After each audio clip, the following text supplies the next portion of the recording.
selanjutnya kami akan memperkenalkan diri terlebih dahulu. Nama saya Adelia Srinda dan teman saya. Baiklah, saya Asma Sari sebagai penyaji kedua. Baiklah, untuk tidak memperpanjang waktu, akan kita mulai, yaitu dimana kita akan membahas hutan. Apa itu hutan? Hutan adalah kawasan yang ditumbuhi oleh pepohonan dan tumbuh-tumbuhan yang lebat. Dimana pepohonan dan tumbuh-tumbuhan itu yang berkayu. Lalu, dimana kawasannya itu cukup luas. Hutan merupakan paru-paru dunia, dapat menyerap karbon dioksida dan menghasilkan oksigen bagi kehidupan di muka bumi. Baiklah, akan kita lanjutkan tentang jenis-jenis hutan.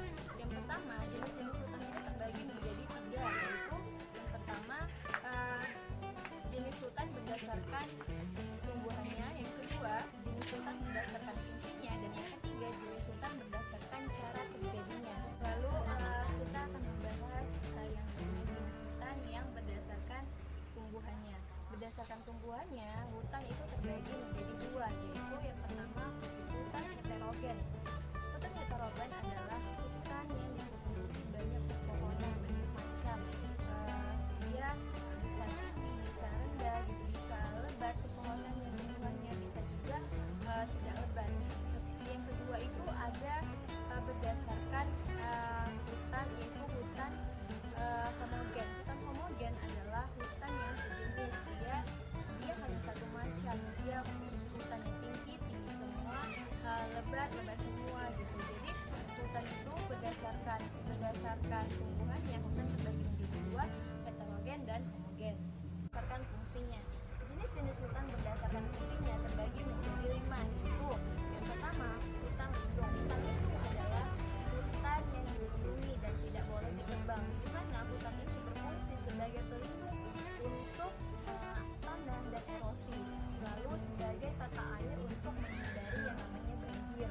Lalu ada yang kedua hutan produksi, di mana hutan produksi ini dia memberi hasil secara langsung terhadap untuk kehidupan manusia.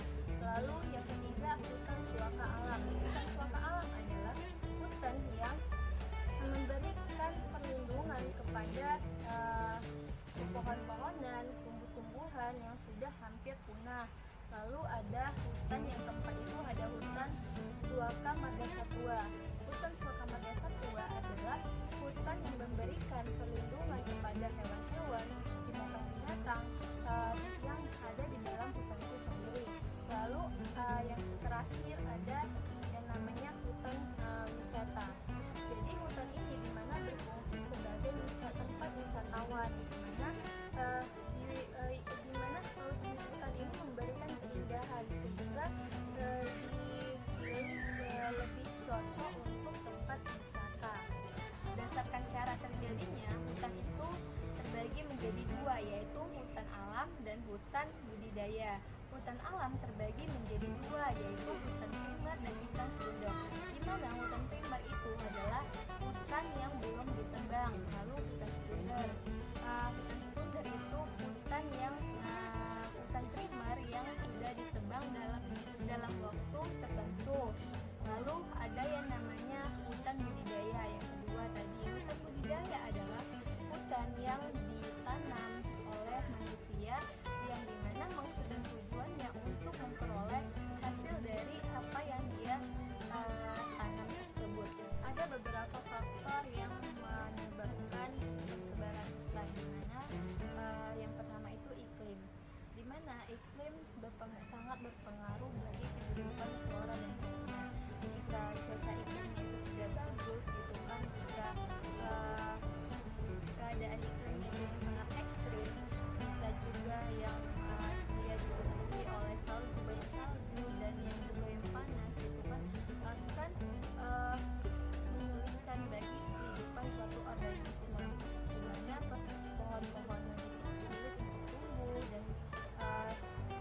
dan berkembang. Faktor penyebaran yang kedua itu adalah keadaan tanah. Jika keadaan tanahnya itu subur gitu kan, maka akan menyebabkan pohon-pohonan dan tumbuh-tumbuhan itu dapat tumbuh dengan baik. Lalu apabila keadaan tanahnya itu dalam keadaan tidak subur, maka pohon-pohonan dan tumbuhan akan sulit untuk tumbuh. Lalu yang terakhir ada manusia atau makhluk hidup. Nah, manusia ini sangat berpengaruh untuk dalam kehidupan flora maupun fauna. Kenapa? Karena manusia itu sendiri membutuhkan kebutuhan kehidupannya, gitu kan, nutrisinya itu dari tidak lain tidak bukan dari flora dan fauna gitu. Apabila manusia itu sendiri tidak mampu untuk merawat gitu kan, merawat tumbuh-tumbuhan dengan baik gitu kan, maka tumbuh-tumbuhan itu juga tidak akan tumbuh dengan baik juga. Jadi disinilah manusia itu berperan sebagai perawat gitu, menjaga lingkungannya. Sebagai penyaji kedua akan melanjutkan pembahasan dari penyaji pertama. Nah, saya akan menjelaskan tentang macam-macam hutan. Jadi, hutan di Indonesia terdapat ataupun terdiri dari beberapa macam. Nah, di Indonesia sendiri dibagi menjadi 8, yaitu hutan sabana, yang mana hutan sabana adalah hutan yang didominasi oleh padang rumput luas tetapi dengan pepohonan yang rendah, yang sikit dan curah hujan yang rendah. Lalu yang kedua adalah hutan bakau. Nah, hutan bakau ini biasanya dapat dijumpai di pantai-pantai yang berlumpur. Selanjutnya adalah hutan rawa. Nah, seperti yang kita tahu, rawa itu adalah lahan yang kondisi tanahnya itu sangat subur. Nah, biasanya hutan-hutan rawa ini banyak dijadikan untuk lahan-lahan pertanian karena kondisi tanahnya subur dan baik untuk tanaman. Nah, yang keempat selanjutnya adalah hutan hujan tropis. Nah, hutan hujan tropis yang kita ketahui adalah hutan dengan curah hujan yang sangat tinggi. Nah, kenapa sih hutan hujan tropis ini banyak di Indonesia? Karena yang seperti kita ketahui, Indonesia ini adalah negara tropis yang curah hujannya itu sangat tinggi dibandingkan oleh negara-negara yang lain.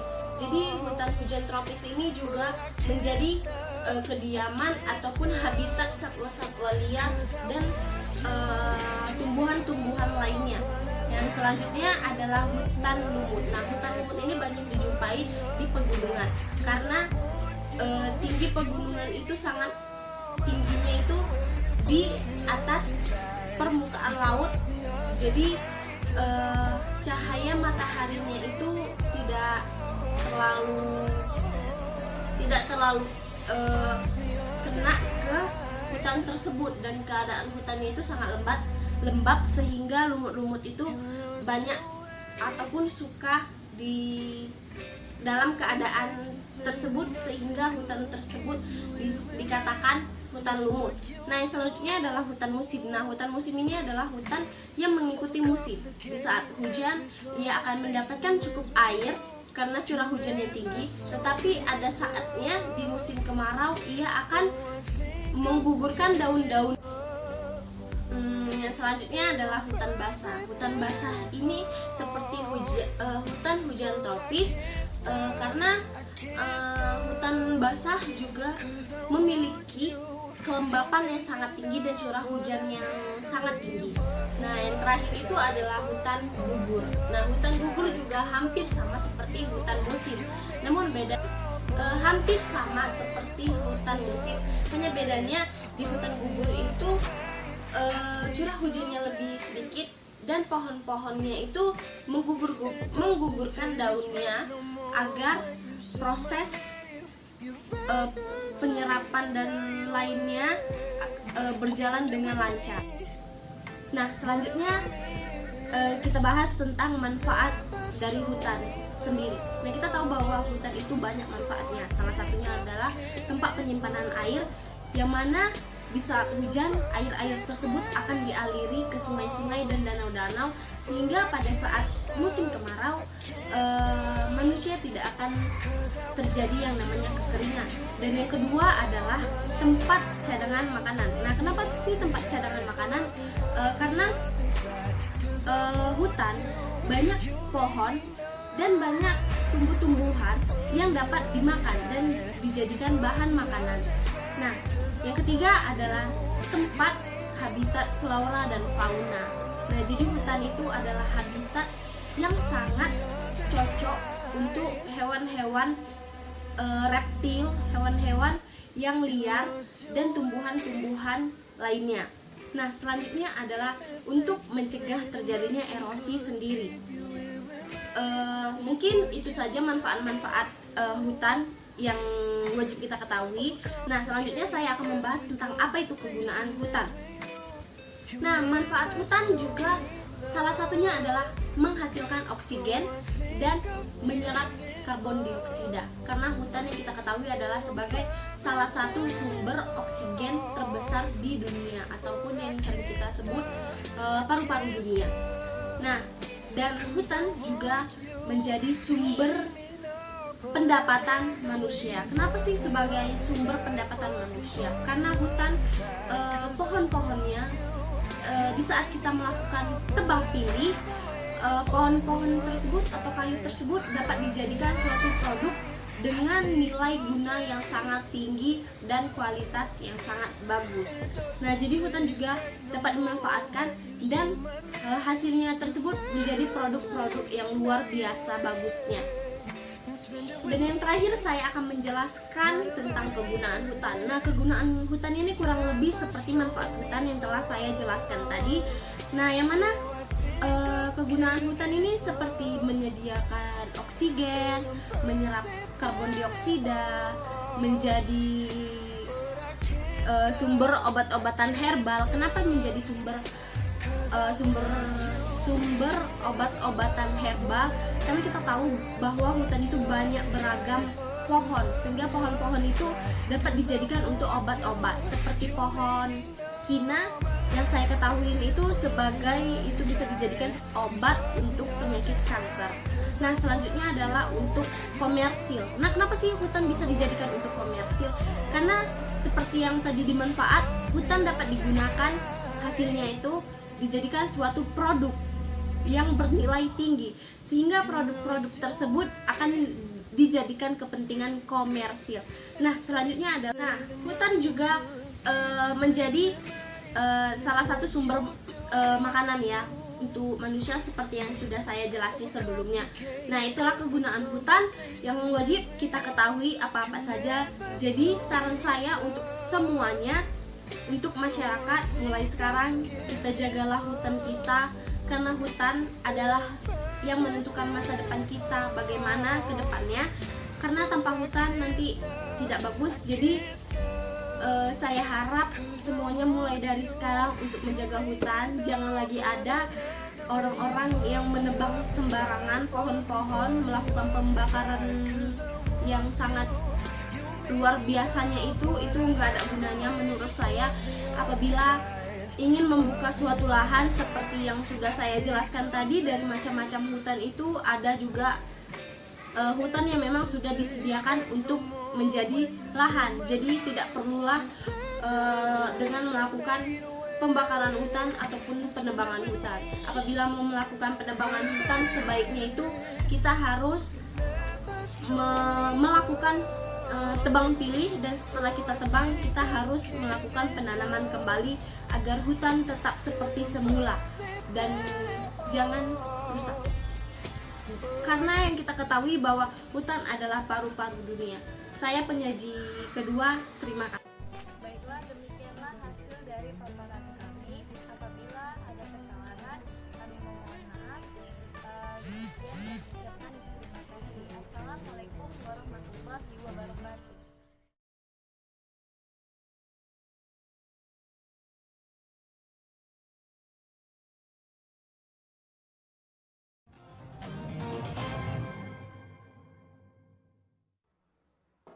Halo pemirsa, apa kabar Anda hari ini? Anda sedang menyaksikan Fakta Data, program yang mengupas beragam tren dan fenomena berdasarkan fakta dan data. Bersama saya Andi Rahmi, inilah Fakta Data. Indonesia pernah disebut sebagai paru-paru dunia karena hutannya yang sangat luas. Namun kini hutan asli negeri ini sudah banyak musnah. Saat ini Indonesia termasuk negara dengan tingkat deforestasi tertinggi di dunia, mencapai sekitar 680.000 hektar per tahun.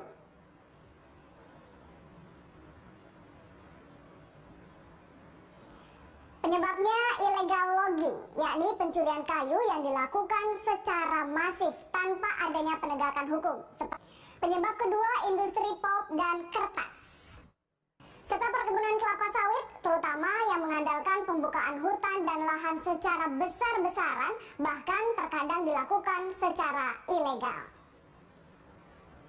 Belum lagi kasus kebakaran hutan dan lahan, serta kabut asap yang membawa dampak buruk bagi pertumbuhan ekonomi Indonesia.